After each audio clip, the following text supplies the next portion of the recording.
Dr. Fred Hatfield is an impressive guy. He's a powerlifting champion, author, millionaire businessman with a beautiful wife. But he'll tell you his greatest accomplishment is killing his cancer, just in the nick of time.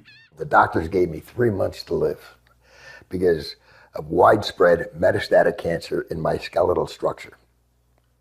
3 months. 3 different doctors told me that same thing. It's a horrible, horrible feeling to have someone tell you that the person that you love only has 3 months to live and you're not going to be with him anymore. While Fred was preparing to die, he heard about an anti-cancer diet, also known as metabolic therapy. With nothing to lose, he gave it a try and was shocked when it actually worked. And the cancer was gone completely. To this day, there's no trace of it, and it's been over a year. Although it wasn't easy, Fred stopped eating carbohydrates because carbohydrates turn into glucose inside your body. Cancer cells love glucose and need it so badly that if you stop giving it to them, they die. And it just absolutely amazes me that medical science is just now finding this out. Fred's recovery was not a surprise to Dr. Dominic D'Agostino. His team of scientists at the University of South Florida study metabolic therapy. When they removed carbohydrates from the diets of lab mice, the mice survived highly aggressive metastatic cancer, even better than when they were treated with chemotherapy. We have dramatically increased survival with metabolic therapy. So we think it's important to get this information out. And it's not just lab mice. He's also seen similar success in people, lots of them.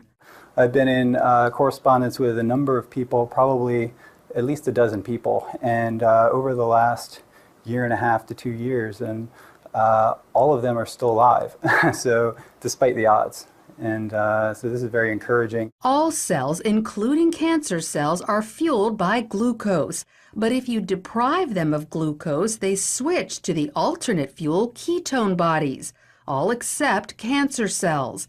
A defect prevents them from making the switch to using ketone bodies as fuel, and therefore cancer cells can only survive on glucose.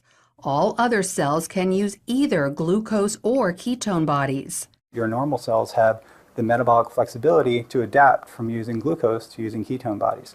But cancer cells lack this metabolic flexibility, so we can exploit that. People like Fred, who deprive their cells of glucose and fuel them with ketone bodies instead, eat what's known as a ketogenic diet. It consists of almost 0 carbohydrates, but lots of natural protein and fat. You can go online and there's just cookbooks and, it's clean eating, just very clean eating. None of the sugars, the salts, the trash food.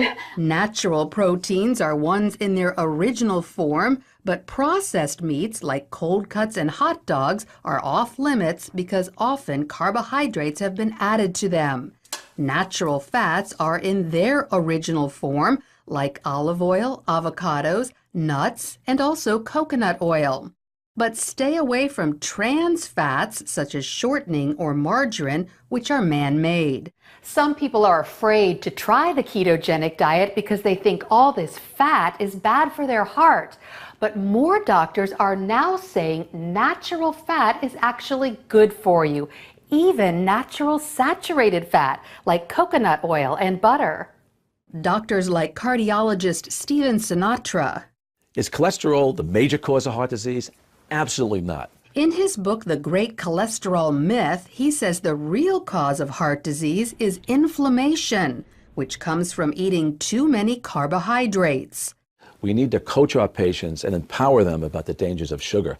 Unfortunately, they're not hearing that. They're hearing the converse, the dangers of fat. Fat is healthy for you, as long as you avoid trans fats. So by cutting back on carbohydrates and eating natural fats and proteins, you could improve your heart health and even wipe out cancer. Lori Johnson, CBN News.